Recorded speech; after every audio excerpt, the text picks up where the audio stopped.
So you want to teach in Japan, or just work. Maybe translate if your Japanese is good enough, and maybe even teach sports if your country even has that option. If you are applying for the JET program, the Japan Exchange Teaching Program, you've come to the right place. I'm currently in Japan right now because I was in your exact shoes 1 year ago applying for the JET program. And let me just say, my application was a train wreck. I mean, who am I kidding? You can go check out my application vlog. It's a chaotic mess. That's why I'm here to hopefully save you the trouble of not knowing what the heck you're doing the entirety of your application like I did. Here are 10 JET application tips you probably haven't heard before. I sure wish I had before I applied. Now, as I just said, I've been documenting my entire JET application experience as well as my going abroad experience that you can check out on my channel. I have a application video, an interview video, results videos, all that stuff, so feel free to check those videos out for some extra help. The JET application itself is very meaty besides the SOP. There's a lot of short answer questions, listing off classes, documents that you need, and I don't feel like that's talked about enough. I was definitely caught off guard with how much effort was put into the entire application beyond just the SOP. So a lot of my tips are focusing on the JET application as a whole. Another preface, I have only passed the program one time, and therefore I am not an expert on the application process, okay? Anybody claiming otherwise, take everything they say with a grain of salt, please. We have all only ever passed the program one time. That does not make us wise gods in the realm of JET applications, okay? Yes, we probably know a little bit more than you do just because we went through the whole process, but we do not know everything about everything, okay? I've only done the application once, and I've only passed once. I had no say in why I passed or anything like that. So all I can do is give you what experience I had and what I wish I knew going into the application. I also want to say that I applied in Canada, so a lot of these tips are going to apply most in Canada because I do know each country might have a slightly different application process. I do think there are some generic things that all applications are going to have, but there might be some slight variations, so just make sure you are double checking your guidelines for your JET application. But I did try my best to collect 10 tips that could be applied for the most part to everybody's application. With that being said, let's get into it. So first, official transcripts. This caught me off guard in my application because I did not realize that I needed my official transcript from exchange programs. So you need your official transcript from your university. If you've been to any other university or if you've done an exchange program, you also need your official transcripts for those universities. On top of that, this was definitely the case for the Canadian application, which was online. Having a physical transcript is so much easier than a digital one because for the digital one, they needed like some weird passcode and it was kind of weird. And at least for getting my university transcript, it was free to get a physical copy, but it costed money to get a digital copy, which I don't really know why. It just did. When you can, do physical copies of anything to scan into your computer because I found that any document that I needed to give them, it was easier to have the physical copy than to have some digital copy that needed to have some passcode and just confusing. It was just confusing, okay? Just go with physical copies when you can. And if you're claiming that you did an exchange in Japan, you need your transcript from your exchange in Japan. Oh my god. Take a shot every time you hear me say TEFL or certificate. Take two if you hear me say TEFL certificate. Because what the heck? Number 2.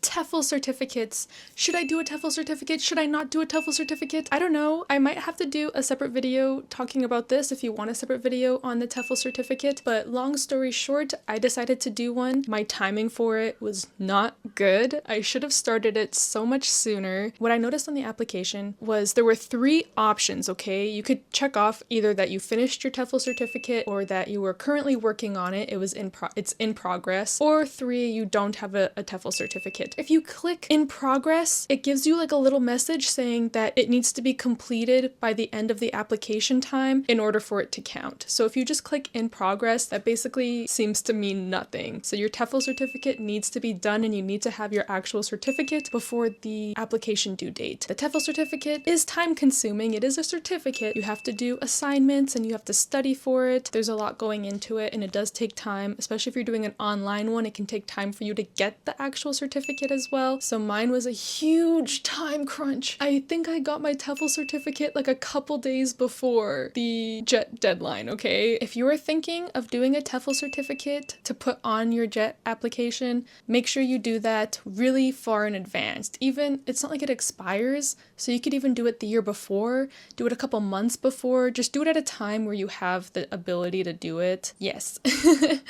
And my mindset was that even if I failed JET, this was still something that was useful to me. If I felt otherwise, I probably would not have taken the TEFL certificate. If you're simply just doing it to bump up your JET score, then it's probably not worth it. Many JETs get hired without having a TEFL certificate. And in fact, JET actually subsidizes TEFL, I'm pretty sure. TEFL or TESL, that's long story short. Number 3. If you are stressed that you lack any kind of experience that would bump up your JET resume, the only experience you have is maybe school, maybe you've never worked before, maybe you don't volunteer, maybe you don't really do anything, and you're kind of worried that you don't know what to put on your application, either work or volunteer. Simple as that.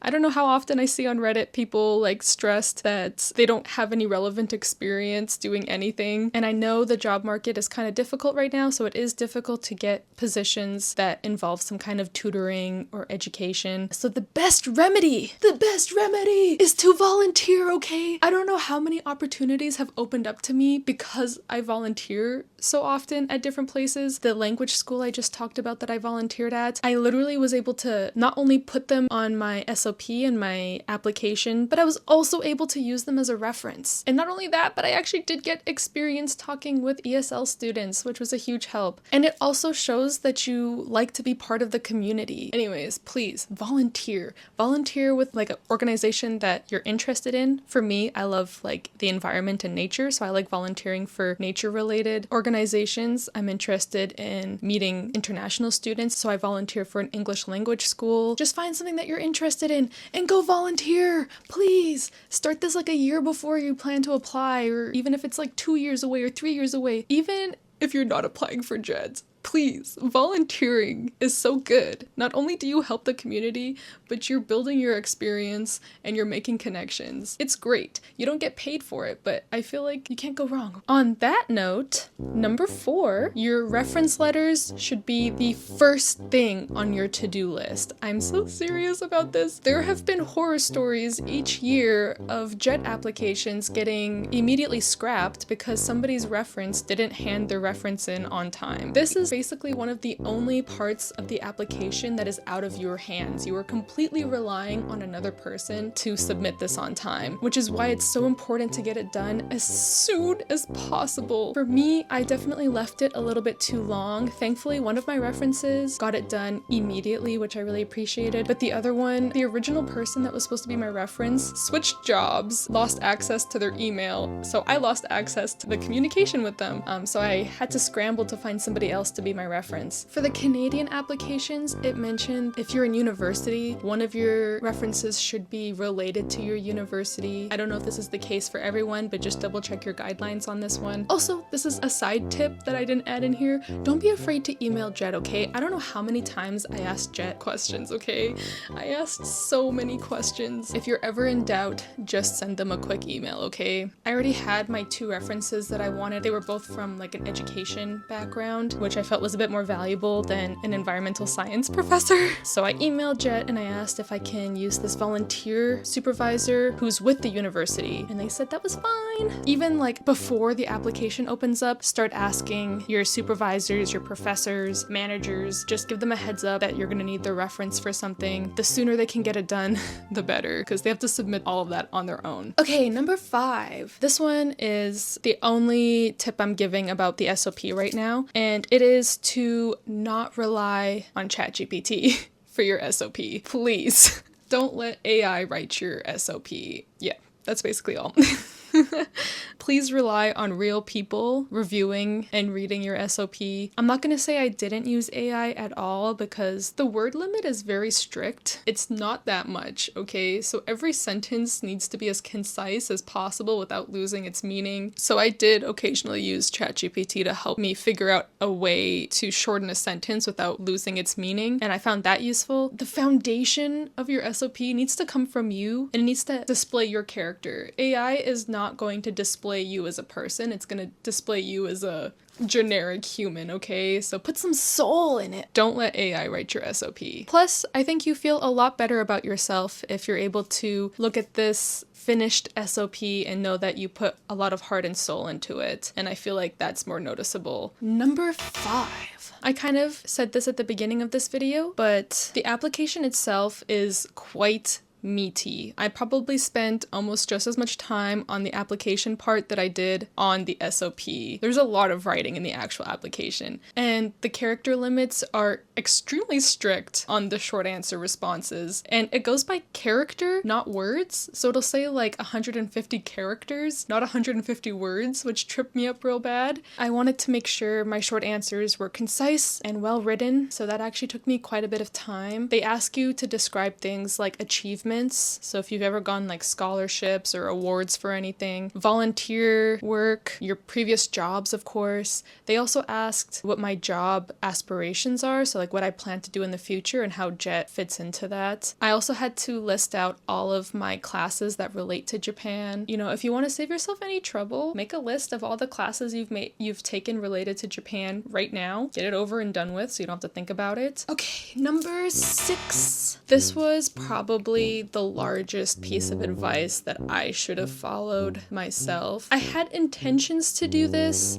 I failed, obviously. Please do not overpack your schedule. My life would have been so much easier if I had not done this. I think some people, when they're applying for JET, they kind of just write it up and then submit it. They don't think about it too much. But I think some people, myself included, you've been dreaming about this for a really, really long time. This has been a huge goal of yours. You overthink absolutely everything. I'm talking to you. Make sure your schedule is pretty open. Don't add on extra unnecessary things. My problem was that I was working, I was taking a full course load, and me and my mom decided to go to Japan for a wedding in literally the middle of the semester. It was an amazing trip. I don't regret it at all, but oh my god, like that trip would have been so much easier to enjoy if I didn't have the pressure of I had to find a new reference, writing my application, doing my TEFL assignments, my actual school assignments. One of my school classes, if you know what R programming is, it was a lot of R stuff, and that is not my strong suit, like coding. I was like on the airplane to Japan, and I spent the entire 10 hours trying to code on R, and I was just failing so miserably. I took my application very, very seriously. I wanted it to be as perfect as I could possibly make it. I wanted to be able to look at my application and think that there was not a single thing that I could make better. I think I successfully achieved that, but it would have been easier to achieve that if I wasn't so overwhelmed with like literally everything going on in my life at the same time. Number 8. Read the guidelines for everything. With my application, there were basically guidelines on every section of the application. Make sure you read it very, very, very carefully because some of the requirements are really, really specific. And I think this also depends who's reading your application, but just to be safe, like prepare for like the strictest person possible reading your application. Because for example, the proof of graduation had really weirdly specific guidelines. Like it had to say my full name. It just like was more than what a typical proof of graduation would look like if they just handed it to me from me asking for it. My other friend that was applying, the proof of graduation that he got was actually rejected. Thank God, like ahead of time, and he had to redo it because it was not in the correct order that they wanted it. Like a previous friend that we have that did JET, it looked the exact same and his was fine. So that's why I'm saying it kind of depends who's reading through your application. So just to be on the safe side, follow the guidelines to the T to 80s? Okay, anyways, sorry. That's my only crappy joke. Number 9. We're almost done. Number 9. Okay, so this one was a really big one for me. Actually, throughout my entire preparing for JET experience, you can go see some of my previous videos where I'm literally crying over this. Take everything you read on Reddit with a grain of salt. I should have listened to this advice more. I had this advice given to me by my mom constantly.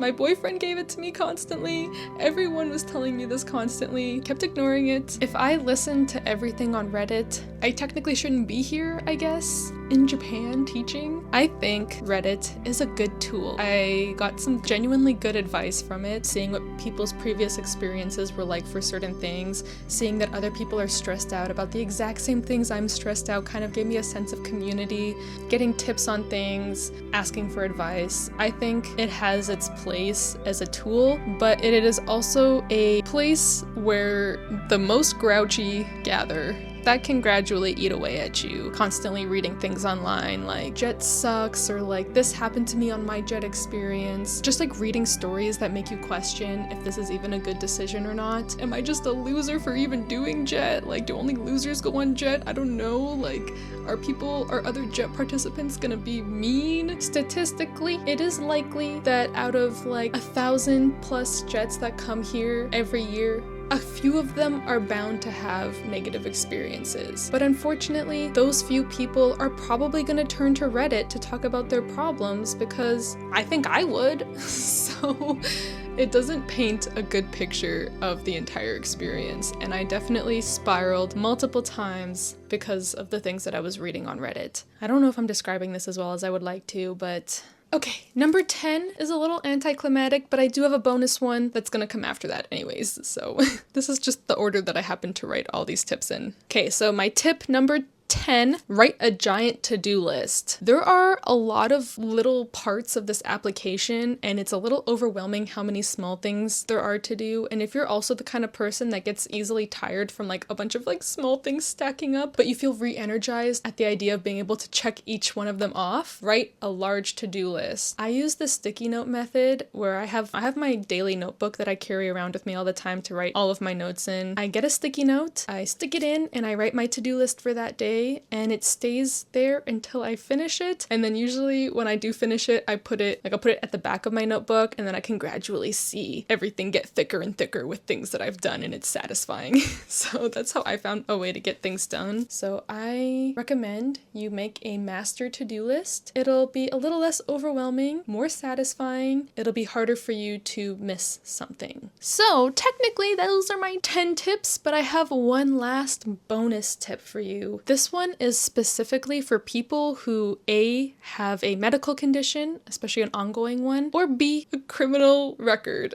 So technically, if you pass the application and you pass the interview, eventually you're going to have to get a health certificate from a doctor with any medical history that you have, and you'll have to get a police check as well. However, if you currently have a criminal record or a medical condition, you are going to have to get some kind of paper. I don't know the exact doctor's thing that you need, but make sure you check the guidelines on what you need for that. You will have to submit some kind of form. I think it's basically just describing what you have, if you're treating it, and your doctor has to sign off on whether or not they feel that you're fit to go abroad. I think that's the general idea of the health one. And then for the criminal record, I think you just need a police check. I don't think that immediately bars you from being able to go, especially depending what it is. I mean, if you've killed somebody, I don't know. Those are my 10. Technically, I actually gave 2 bonus ones. 10/12 JET application tips. So hopefully you've done some of these things already. If you're watching this and you're just starting your TEFL certificate now, I'm so sorry. You're in for a ride, but try to get it done as soon as you possibly can. If you're watching this and you haven't contacted your references yet, go contact them right after this video, okay? I'm so serious. I'm not messing around. Some of these time-sensitive tips I gave you, please go do them right now. Go work on, if you don't have a physical transcript from your exchange university, start contacting them right now. Talk to your school to see if they have the transcript just in their files. Go do that right now. Go do all of this right now so you don't have to think about it anymore, okay? I left all of this stuff to the last second. All of it, okay? Go get your proof of graduation right now. Get your official university transcript right now, okay? And then you can just focus on the written portions of the application and writing down other things, okay? But get all these tedious, annoying things out of the way first. That is all. Again, I hope this was helpful and saves you some hassle and stress. I'm also going to make a more SOP specific video too, because I know a lot of people do stress about the SOP. So if you want to see how my experience on the JET program has been so far, please check out my vlog videos. Don't forget to like and subscribe for more. And yeah, if you have any questions, please write them down below. I will see you when I see you again. And good luck on all your applications. May the odds be ever in your favor. Okay, I'm gonna go. Bye!